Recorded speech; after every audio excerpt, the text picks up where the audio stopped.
আমরা এসেছি কৃষ্ণনগর রাজবাড়ি। এখন রাত্রি হয়ে গেছে, আর কিছু দেখা যাচ্ছে না। তাছাড়া এখন তো ঢুকতেও দেয় না।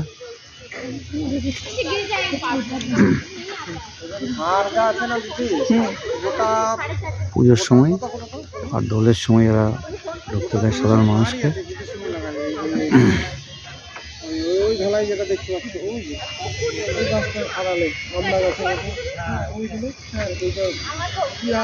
প্রাচীনত্বের নিদর্শন, আর্কিটেকচার ভিউ খুব সুন্দর এবং টেরাকোটার কাজও রয়েছে। দেখতে পাচ্ছি পাঁচিলের এত সুদৃশ্য পাঁচিল, এবং 1800 খ্রিস্টাব্দ জুড়ে এই রাজা যখন আসেন, রাজারা এটা তৈরি করেন। এখানে ইনহেবিটেন্ট ছিলেন রাজা। এর নাম অনুসারে শোনা যায় যেন কৃষ্ণনগর শহর তৈরি হয়েছে। তারা এই কৃষ্ণনগর শহরের নাম অন্য ছিল। সত্যি খুব অসাধারণ একটা অভিজ্ঞতা হলো। এই যে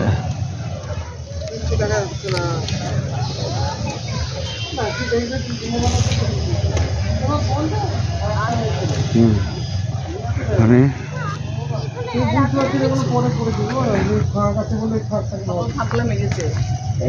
এই কখন দেখা যায় এটা? তোমরা তো থাকো কৃষ্ণনগরে, এখন বলো, গলা বসে গেছে। এই কখন দেখা যায় এটা? এটা কোনোদিনই খোলে না। এটা খোলে না? কোন গেটটা খোলে? ওইটা খোলে। এই গেটটা খোলে কখন? ওইদিকে তো আপনি রাজবাড়ি দেখতে পাবেন না, শুধু ওই আটচালা আছে। ও দুর্গাপুজো যেখানটা হয়, যেখানটাতে জগদ্ধাত্রী পুজো, দুর্গা পুজো এবং 12 দোলে, ওই 16 দোল না, 16 দোলে না, 16 দোল তখন খোলে। মানে 16 জায়গা থেকে মহাপ্রভু আসে। আচ্ছা, বুঝলেন? 16টা নদিয়ার 16টা জায়গা থেকে ওই আধা মাধব ওরা আসে, ওদেরকে আটনে বসানো হয়। তারপর ওই এবং এই মেলাটা হয় প্রায় 40 দিন ধরে, নাই গো, না 1 মাস ধরে, 1 মাস ধরে 12 দোলের মেলা হয়।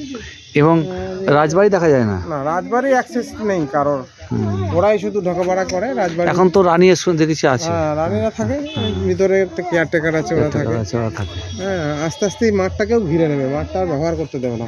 ওইখানটা ঘিরেছে, ওই পাঁচিলের ওইখানটা ঘেরা ছিল না, ঘিরে নিয়েছে সব। এই কিছুদিন আগে এসেছি, সেখানে ঘেরা ছিল না। লোক আছে বলে লোক আছে,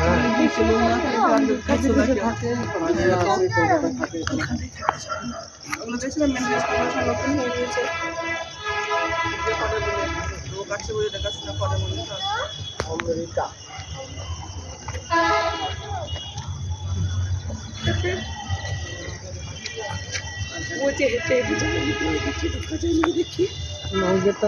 ও একটা গেট আছে।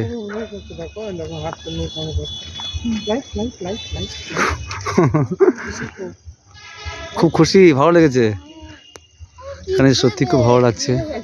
একটা ইতিহাস ফিরে পাচ্ছি আমরা। আপনারা আসুন এবং উপভোগ করুন কৃষ্ণনগর।